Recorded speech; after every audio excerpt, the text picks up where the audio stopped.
This My Thoughts Monday is brought to you by Kinetic Performance, the makers of the Rolls-Royce of barbell monitoring technology, the GymAware. Guys, in season training, we rock the GymAware all the time for quite a few reasons. The first, of course, is just that, the ding. Every time the athlete hears that, they know that they're hitting exactly what we need from them at that moment. And when they don't hear it, it brings out that extra little bit of competitiveness within themselves. On top of that, that awesome ding ends out bringing together the athletes as well, pushing each other and getting each other to be able to hit numbers that they probably wouldn't hit at that portion of the year. And finally, of course, that ding helps us monitor, manipulate, and keep track of volumes and intensities so we can best dose our athletes during the season at the right time with the right amount.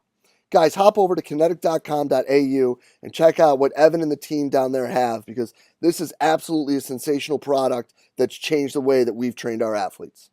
This edition of My Thoughts Monday is brought to you by Valid Performance, the team behind the Nordboard, Force Decks, the Groin Bar, and Human Track. Guys, the most important ability for all of our athletes is availability, and that's the absolute goal of Valid Performance, is to provide solutions to performance professionals so that we can get the right information to make the right decision at the right time for the betterment of the athletes that we get to work with. To do this, guys, they have a wide range of validated products that focus on usability, and having been founded by the School of Exercise and Nutrition Sciences at the Queensland University of Technology, they're extremely evidence-based and they're beyond transparent. I can tell you that our time using the Nordboard and being involved with Force Decks, we have been introduced to so many amazing people that have truly helped us become better coaches, have a better understanding, not just of the technology, but also what we're doing with our athletes. So make sure you hop over to valperformance.com today to make sure you check out what they got. It's going to make you better and to do better by your athletes. Hey everybody, if you enjoy the podcast and the content that it provides, make sure you hop over and check out the all-new Strength Coach Network. The Strength Coach Network is the combination of the CVA SPS community and the Rugby Strength Coach community, bringing you what is sure to be the internet's leading resource for continuing education for strength and conditioning professionals. Combining these two resources has allowed us to bring some of the best content from some of the best minds in the world together for your one-stop shop to better improve the continuing education for not just yourself, but your entire staff. Bringing together all of the lectures from the Rugby Strength Coach community, along with the lectures exclusively done for the Central Virginia Sport Performance community, and all the lectures performed at the Central Virginia Sport Performance Seminar, make this an absolute must for performance coaches around the world. The world-class lectures at the Strength Coach Network are not all that you'll see as well. The discussion in the forums and the support and the career guidance from some of the top practitioners in the world, from people all over the world, makes this an absolute must and a great place for you to network, learn, and grow as a performance professional. So hop on over to strengthcoachnetwork.com and use the code CVASPS, that's CVASPS, to get your 48-hour trial for only $1. We're sure you're going to find great value in the Strength Coach Network and are really excited to have you involved. So hop on over to strengthcoachnetwork.com and use the code CVASPS to check it out today. Hey, what's happening, everybody? DeMayo coming at you with this week's edition of My Thoughts Monday. Today, guys, I kind of want to run down a little bit of a different rabbit hole. Something that, you see quite often on social media, whether it be Twitter or people putting posts on Instagram or different things on Facebook, is these really interesting arguments about different things that are kind of societally based. And one that you see very often that I think more and more is becoming kind of agenda driven is this idea of early specialization being like the end all be all of ruining everyone's athleticism. So I want to kind of talk about that, some things that I've seen and some things that people that, I respect a lot have seen around the world when it comes to, the athletes that they've gotten the pleasure of working with. And I want to say one thing first. I'm not for or against early specialization. I've been really lucky to have the opportunity to work in the sport of swimming for the better part of the last 15 years. And there aren't many sports in America that, kids specialize in earlier than swimming. A lot of that has to do with the fact that, as Keenan Robinson says about the subculture, they wake up at 4 o'clock in the morning and dive in a box of water and stare at a black line at the bottom of a pool for 2 hours. If you're doing that every day, it's pretty hard to go to lacrosse practice at 4 o'clock, right? Especially when you get to the higher levels and these kids are asked to do 2-a-days more often than not if you're at a competitive level. So, being kind of in the middle of it and understanding it from both sides, I'd kind of like to take a stab at some things. And the first thing that I'd like to bring up is there's a lot of sports and a lot of cultures and a lot of countries where early specialization has been really, really successful. Really successful. If you look at the Chinese, the divers, the gymnasts, even American gymnasts, we can be honest, and divers, have been exceptionally, successful. Now, you can sit here and say, well, it's just been survival of the fittest.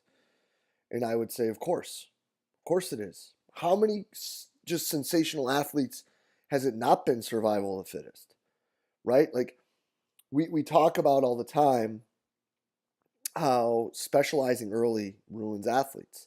And then a lot of times we like to cite Team X had 90% of their offensive starters, in this FBS program where they ran track and or played another sport in high school. Early specialization ruins people. Well, first of all, most high schools, at least when I was growing up, which for a lot of you listening to this, you weren't even alive then. But anyway, back when I was growing up, almost everybody who played a fall sport ran track. That it was just something that you did to try to get faster, and I understand now there's high school strength coaches and, the National High School Strength Conditioning Association is doing awesome things and trying to help build that. But still, like these athletes are doing what people have been doing forever. But just because they ran track doesn't mean they're better football players, right? Like we get into these arguments, right? That it's like, oh, well, Olympic weightlifting is the best way to develop power and triple extension. And then the other side goes, well, but if Olympic weightlifting was the best way to get better at football, then why aren't all the Olympic weightlifters football players? And we turn around and we go, oh, well, that's stupid. So that brings me to the point that I think a lot of these arguments are agenda driven, right? Because we are people who live in the general. We are people who live in developing general qualities. For the most part, our profession just lives and dies by building the general qualities, general speed, general work capacity or endurance or fitness or whatever we want to call it, general strength, general movement patterns and different ways of changing direction to help athletes perform better, we hope, in their game of choice. Now, there are some things that you can do to evaluate them and hopefully have better carryover, and those have been talked about on these shows ad nauseum, but at the end of the day, the strength and conditioning or sport performance world lives in this area of general. So I think that all too often we fight the idea of specialization because it kind of goes against where we're at. And I think my biggest argument against the idea that specialization is bad would be Bo Jackson. Bo Jackson, you could argue, is the greatest athlete that any of us over the age of 20 right now will have ever seen. I mean, he was an all-star baseball player. He was a freak show running back for the Raiders at the time, but ended out having the hips of a Labrador retriever, right? Like he fell apart. He never specialized. He played 2 professional sports. Played them both in college too, right? Like he played both at Auburn, I think. So specialization is bad, and he never specialized, and he is arguably the greatest athlete that's walked the planet in my 40 years on this planet. Then wouldn't that mean that he would have been more durable? Now, hold on, I hear it right now. But Jay, that's the extreme. Yeah, but so is Ohio State. Like when you sit here and you say, oh, well, all the people at Ohio State were multi-sport athletes. Well, maybe. All the people in the NFL draft were multi-sport athletes. Well, maybe. Like, are they in the NFL? Are they playing at Ohio State or Alabama or Auburn or USC or whoever because they were multi-sport athletes, or are they playing there because they're exceptional American football players? If Zion Williamson played 6 different sports, would he still have been playing at Duke because he played 6 different sports, or because he was an exceptional basketball player? We're making inferences on things that may or may not be connected. What other sports did Wayne Gretzky play? What other sports did Cal Ripken Jr. play? People who had really long careers and were really successful. I think that we're sitting here and we're making arguments about things and we're inferring things because we are generalists by nature. And I'm not saying there's anything wrong with that. As a matter of fact, anybody that knows me would say, well, I mean, yeah, that's the reason why he really loves the 1x20s, because it allows him to stay in the general longer and have longer adaptations and progress longer and yada, yada, yada. And you'd be dead on, hammer, meat, nail. But at the same time, understanding that there are some exceptional athletes that are identified early and move forward for the duration of their career that aren't multi-sport athletes is also something that needs to be recognized as well. I think it was Andy Galpin, and I hope it was, because I'm going to give him credit for this, who said something like the problem with, looking at the research is it always deals with the averages. And I think that really too often that's what we're looking at. We're generalizing and looking at the averages, or we're trying to compare the averages to the exceptions, or vice versa. And that's not right. We talk about needing to look at our training protocols for each athlete every athlete is an N of 1. And I think that the same instance needs to be looked at in that sense. What if it's a sport that really requires it? We talk about the need for rest and recovery, but then we're also talking about kids needing to play multiple sports. We're talking about the needing for general physical preparation and them to get stronger and do more kid type things like, us old farts used to do back in the day when we were outside climbing and falling off trees. But when are they going to do that when they're playing 4 sports? It's a different world. It's a different time. And things have advanced. Yeah, is it money driven? Of course it is. What isn't? Right? Like, what isn't in this world? Of course it's money driven. Of course these big time sport organizations are just out to make a buck. And that's why they're asking Johnny and Janie to play for soccer club X 12 months out of the year. Of course.